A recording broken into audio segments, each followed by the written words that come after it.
Hello, friends. This is Dave Hurwitz, executive editor at ClassicsToday.com, here with If I Could Choose Only One Work by, what would it be? And the today is Tchaikovsky. Now, this was a tough choice. Oh, is this a tough choice? Because remember, it's not what work do I like the best or what may be his greatest work in a sort of, I don't know, whatever criteria you use to decide what a greatest work is.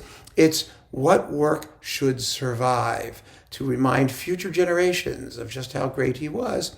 And also, what work do we think is going to appeal to the great god Cankrazans, who's going to destroy every other piece of music except the one work that we choose, unless we can appease him by coming up with a list which is so fabulous and so intelligent and so obviously correct that he will have no choice but to grant our wish.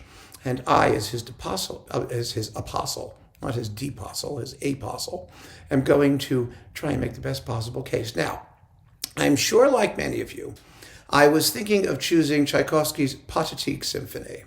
Yes, as Tchaikovsky's greatest work, certainly his deepest, his most profoundly sad, without a doubt, his most miserable. But then one of you posted a comment, and the comment was something like this: it's got to be the Nutcracker. Why does it have to be the Nutcracker? Because it is the most exquisitely orchestrated, orchestrally gorgeous, succulently melodic thing that Tchaikovsky ever wrote, and it gives, I thought, the best total circumspect view of his entire character. I mean, the total sum of everything that he could do as a man of the theater, as a symphonist, as an orchestral composer, all of those things. And I agree. You won me over. You won me over mostly for two reasons. Number one, because you're right, because it is one of the most gorgeous things in the world. But the other is that we value misery too highly.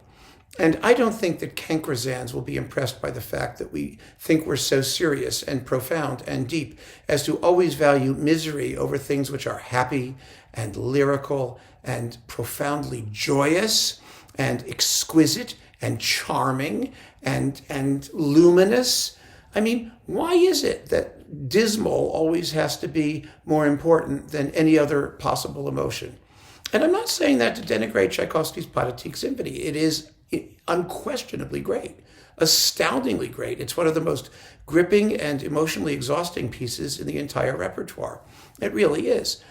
But despite the fact that Tchaikovsky had a reputation as a, miserable, tortured homosexual who was always a nervous wreck, he was a composer of absolutely incredible finesse, charm, elegance, joie de vivre, if you want to call it that.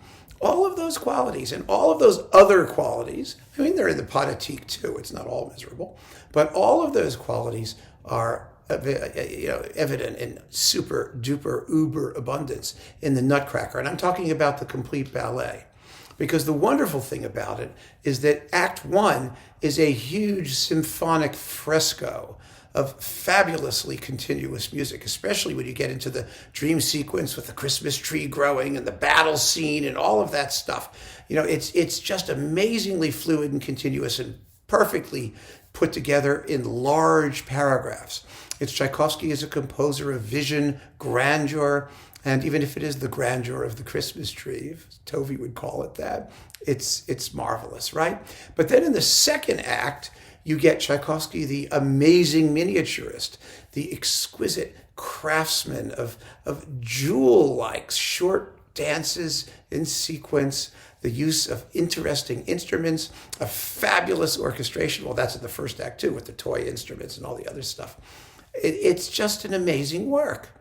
It really is. And I don't think that you could possibly come up with a better one. I really don't. Now, everyone will have their favorites, but remember, this isn't just about your favorite.